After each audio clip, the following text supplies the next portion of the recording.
नमस्कार दोस्तों।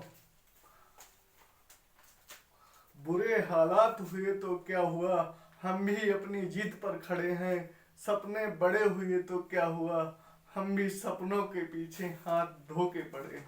Good morning दोस्तों, राधे राधे। आइए आज हम लोग संवैधानिक उपचारों के अधिकार के बारे में चर्चा करते हैं, जो अनुच्छेद 32 में दिया गया है। अभी तक हम लोग मौलिक अधिकारों के बारे में चर्चा कर रहे थे। कुल मिला के 6 प्रकार के मौलिक अधिकार हैं, जिनका वर्णन भाग 3 में अनुच्छेद 12 से 35 तक है। आर्टिकल 32 सारे हो गए। समानता का अधिकार, शोषण के विरुद्ध अधिकार, बलात्श्रम का अधिकार, सारे हो गए। शोषण के विरुद्ध अधिकार, स्वतंत्रता का अधिकार, धार्मिक स्वतंत्रता का अधिकार, 6 प्रकार के हो गए हैं। अब लास्ट बचा संवैधानिक उपचारों का अधिकार। संवैधानिक उपचारों का अधिकार आर्टिकल 32, इसका मतलब है कि मौलिक अधिकार को लागू करने के लिए सर्वोच्च न्यायालय और उच्च न्यायालय द्वारा रिट जारी किया जा सकता है। सर्वोच्च न्यायालय अनुच्छेद 32 के तहत रिट जारी कर सकता है, जबकि उच्च न्यायालय अनुच्छेद 226 के तहत रिट जारी कर सकता है। कुल मिलाकर रिट जारी करने की शक्ति, ध्यान में रखना, सर्वोच्च न्यायालय और उच्च न्यायालय दोनों को है। सर्वोच्च न्यायालय को अनुच्छेद 32 के तहत और उच्च न्यायालय को अनुच्छेद 226 के तहत रिट जारी करने की शक्ति प्राप्त है। आर्टिकल 32 को डॉक्टर भीमराव अंबेडकर जी ने संविधान की आत्मा कहा है।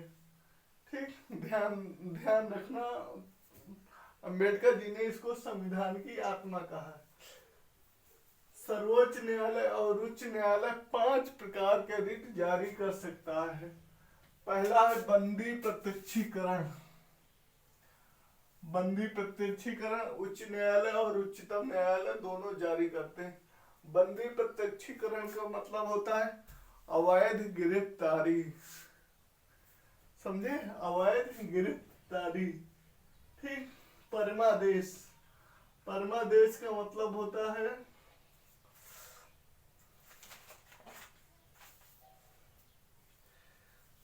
जब कोई अधिकारी अपने सार्वजनिक कर्तव्यों का पालन नहीं करता, तो उच्च न्यायालय और उच्चतम न्यायालय द्वारा परमादेश नामक रिट जारी किया जा सकता है।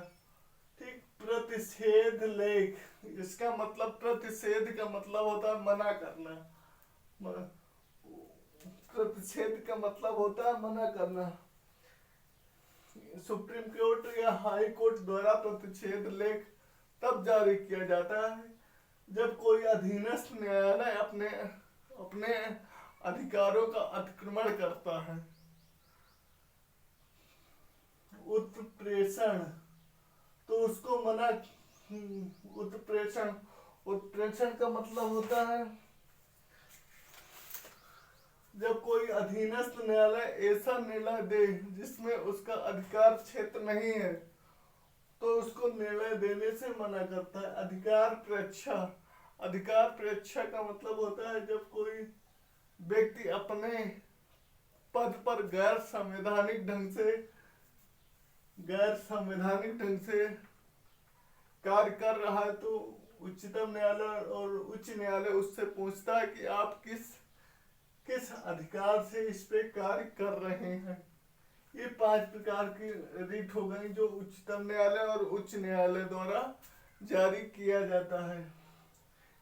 इसके अलावा उच्चतम न्यायालय और उच्च न्यायालय द्वारा समय समय पर विभिन्न प्रकार के कुछ मौलिक अधिकारों के संशोधन किए गए हैं। तो ज्यादा डिटेल में न जाते हुए केवल कब किया गया है बस ये देख लेते हैं।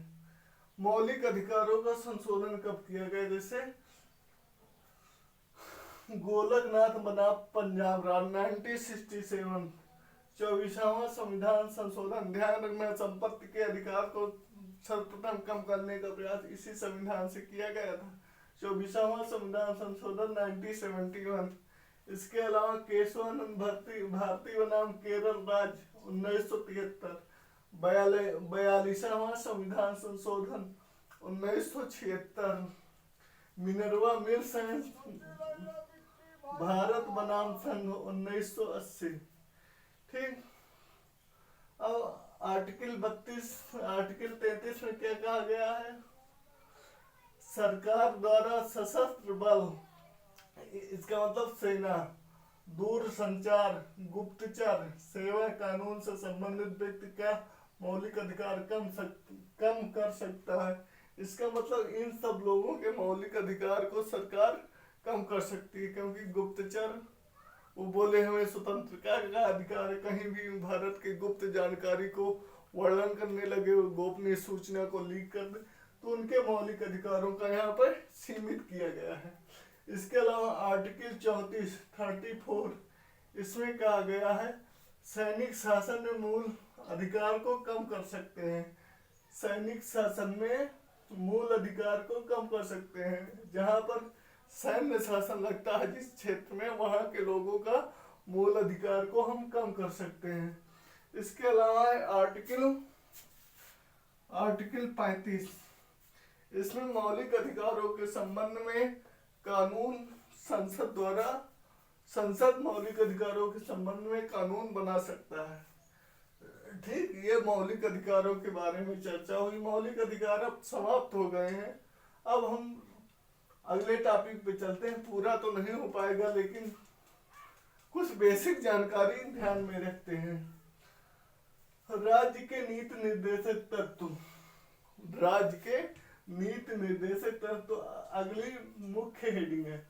इसको संविधान के भाग 4 में रखा गया, ध्यान रखना, भाग 4 में राज्य के नीति निर्देशक तत्व को रखा गया है। ये आयरलैंड के सिद्धांत से लिया गया है। नीति निर्देशक तत्व आयरलैंड के सिद्धांत से लिया गया है। नीति निर्देशक तत्व का संविधान में अनुच्छेद 36 से 51 तक नीति निर्देशक तत्व का वर्णन किया गया है। नीति निर्देशक तत्व को न्यायालय द्वारा लागू नहीं कराया जा सकता, जबकि मौलिक अधिकार को न्यायालय द्वारा लागू कराया जा सकता है। ध्यान में रखना, मौलिक अधिकार को न्यायालय द्वारा प्रवर्तनीय है, जबकि ये न्यायालय में अप्रवर्तनीय है, मतलब प्रवर्तनीय नहीं है।